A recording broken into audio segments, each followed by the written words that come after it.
Good morning students, online class में आपका स्वागत है। हमने जैसे कि देखा कि पिछले वीडियो में हमारी 13वीं प्रश्नावली पृष्ठीय क्षेत्रफल और आयतन, पृष्ठीय क्षेत्रफल और आयतन 13.4 प्रश्नावली के सवाल हमने किए थे। एक आधा सवाल मैंने आप लोगों के लिए छोड़ा था। आशा करता हूँ कि आप लोगों ने उसको कर लिया होगा। आज हम बात कर रहे हैं, एक नया चैप्टर ले रहे हैं जो कि है 7वां चैप्टर, नाम है निर्देशांक ज्यामिति। रही बात आपके फर्स्ट टेस्ट की, तो फर्स्ट टेस्ट में आपका 113वां चैप्टर आ रहा है, श्योर है 13वां चैप्टर तो आ रहा है जो आ रहा है।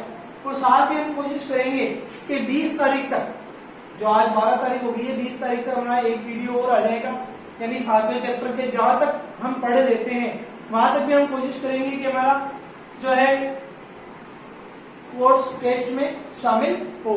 तो एक तो 13वां चैप्टर तो पूरा है ही, 7वां चैप्टर जहां तक 20 तारीख तक होगा, जहां तक हम देख लेंगे। तो अपना जो निर्देशांक ज्यामिति आज हम उसको देखते हैं कि निर्देशांक ज्यामिति होता क्या है, निर्देशांक क्या होते हैं। वैसे तो हम 9th क्लास में इसके बारे में पढ़ के आए हैं, निर्देशांक कोऑर्डिनेट जिसे कहते हैं उसके बारे में, लेकिन आज हम इस यहाँ पर देखते हैं। ग्राफ पेपर सबने देखा है, ग्राफ पेपर, तो हम ग्राफ पेपर पर देखते हैं हम किस तरीके से ग्राफ पेपर को बनाते हैं।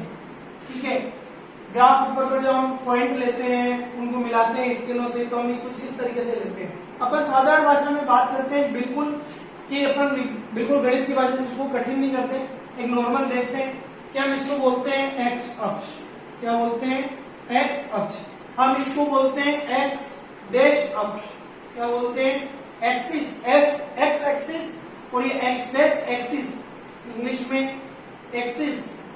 ठीक है, एक्स डैश एक्सिस, और ये मेरी हो गई एक्स एक्सिस। ठीक है, यानी अक्ष। ये मेरा वाई अक्ष या वाई एक्सिस, और ये मेरी वाई डैश एक्सिस या वाई डैश अक्ष। होते क्या नहीं, ये एक्स अक्ष का धनात्मक सिरा है, इसको हम क्या कहते हैं? एक्स अक्ष का धनात्मक सिरा, धनात्मक सिरा। और ये होता है एक्स अक्ष का ऋणात्मक सिरा, ऋणात्मक सिरा, नेगेटिव जिसे हम कहते हैं नेगेटिव। और ये है चीज पॉजिटिव।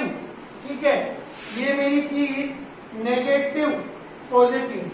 ये वाई एक्स की पॉजिटिव, वाई पॉजिटिव, और ये वाई नेगेटिव, ये वाई नेगेटिव। हम देखते हैं नंबर सिस्टम। ये होता है हमारा मूल बिंदु, इसे हम बोलते हैं मूल बिंदु ओ। इसे किससे रिप्रेजेंट करते हैं? मूल बिंदु ओ। इसके निर्देशांक क्या होते हैं? 0 और 0। मूल बिंदु के निर्देशांक हमेशा क्या होते हैं? 0 0 यानी ओ। तो हम यहां से 0 से चालू होते हैं, 1 2 3 4 5 6 7 8।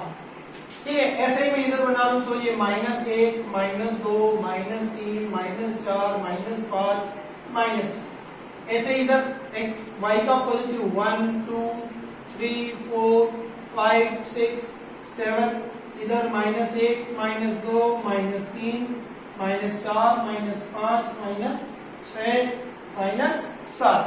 ठीक है, ये मेरा, तो ये x अक्ष के धनात्मक मान, ये x अक्ष के ऋणात्मक मान, ये y अक्ष के धनात्मक मान, ये y अक्ष के ऋणात्मक मान। अब हम जैसे कहते हैं निर्देशांक कि भाई 3 और 4, तो ये तो होता है मेरा x एक्सिस का, और ये हो रहा है मेरा y एक्सिस का। ठीक है, तो इसको x, ये तो मेरा क्या होता है x एक्सिस का, और ये क्या होता है मेरा y एक्सिस का। इसको देखो तो ग्राफ के अंदर कैसा बनेगा? x अक्ष पे बिंदु कितना लेना है? 3। ये x का, ये y का। x पे कितना लेना है? 3। कहां पे आ गया? ये x है, ये x का 3। y का 4, y किधर? y का पॉजिटिव 4, 1 2 3 4, इसके ऊपर ही y के ऊपर पॉजिटिव 4, कहां तक आएगा? ये यहाँ।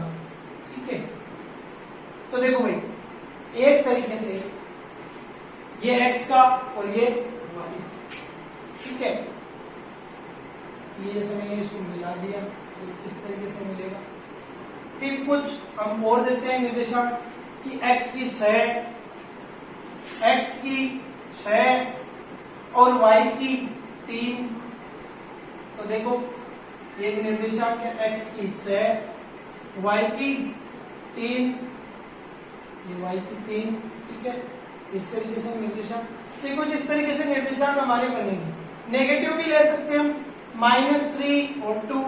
तब x अक्ष पे कितना लेना, -3, -1, -2, ये -3, और y अक्ष पे कितना लेना है, 2, 1 और 2, ये 1 और 2। इसको मिलाएंगे हम, कुछ इस तरीके से मिलेगा, ठीक है। तो ये हमारे को निर्देशांक देखना आना चाहिए, ठीक है।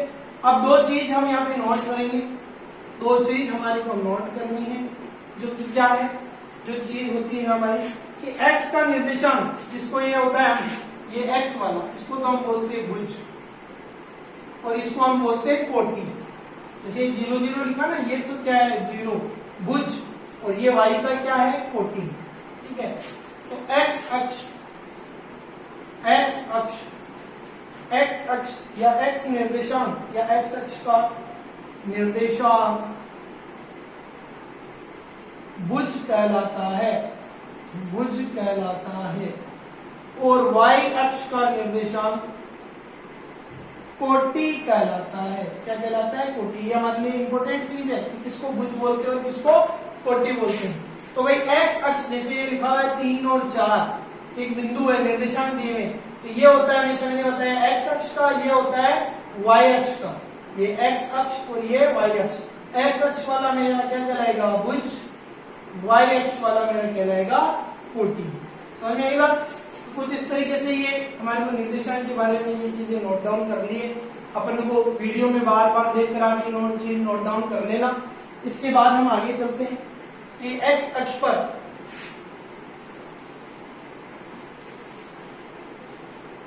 इसको मैं बना हुआ ही रहने देता हूँ, वापस से और कुछ चीज आ जाएगी हमारे वापस से, ये 1, ये 2, ये 3, ये 4, ये 5, -1, -2, -3, -4, -5, ये y अक्ष। ध्यान देना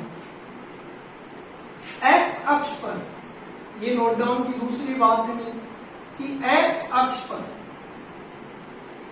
y के निर्देशांक 0 होते हैं,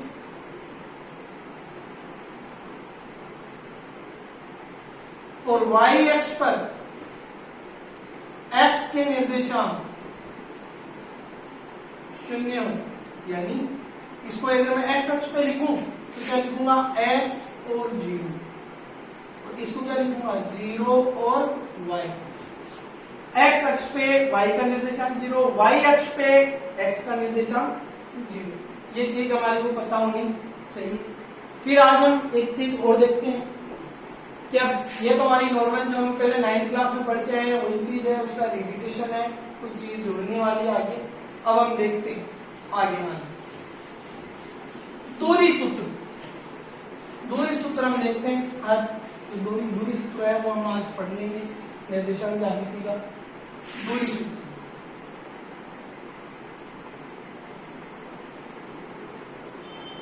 यानी जैसे ये P बिंदु है और ये Q बिंदु है। P बिंदु के निर्देशांक xy, Q बिंदु के निर्देशांक x1 y1, मान लो ये निर्देशांक या x1 y1 या x2 और ये y2। तब इन दोनों बिंदुओं के बीच की दूरी में कैसे निकालूंगा, तो उसका फॉर्मूला है दूरी सूत्र। ये हम निकालेंगे पाइथागोरस प्रमेय की सहायता से। पाइथागोरस प्रमेय की सहायता से हम तो डायरेक्ट फॉर्मूला याद करेंगे, कहां से उत्पत्ति हुई क्या हुई उससे हमको मतलब नहीं। तो इस दो बिंदुओं के बीच की दूरी PQ बराबर x2 माइनस x1 का whole square plus y2 minus y1 का होल। x2 इसमें से x1 को घटाओ प्लस उसका स्क्वायर करो, और y2 में से y1 को घटाओ उसका स्क्वायर। ये हमारा दूरी सूत्र है, हमारे को लिख लेना है दूरी सूत्र, ठीक है। और जब निर्देशांक हमारे को दिए हुए वो मूल बिंदु पर हमारे को क्या, जैसे P को कंडीशन केस फर्स्ट, जब दूरी से निकालनी पड़े, मूल बिंदु से निकालनी पड़े, तब ध्यान दो मूल बिंदु से कैसे निकालेंगे। जैसे मान लो ये P बिंदु जिसके निर्देशांक x और y और Q बिंदु जिसके निर्देशांक क्या है 0 0, मूल बिंदु से निकालनी पड़े तो हमारे दूरी सूत्र लगेगा, तो दूरी सूत्र का फॉर्मूला चेंज हो जाएगा। क्यों? जैसे x2 माइनस x1, जैसे x2 जैसे मान लो ये मूल बिंदु P है, ये 0 0 है और ये Q बिंदु है, इसके निर्देशांक x और y है, तो हमारा ये मेरे लिए क्या हुआ x1 y1, ये मेरा x2, ये मेरा y2।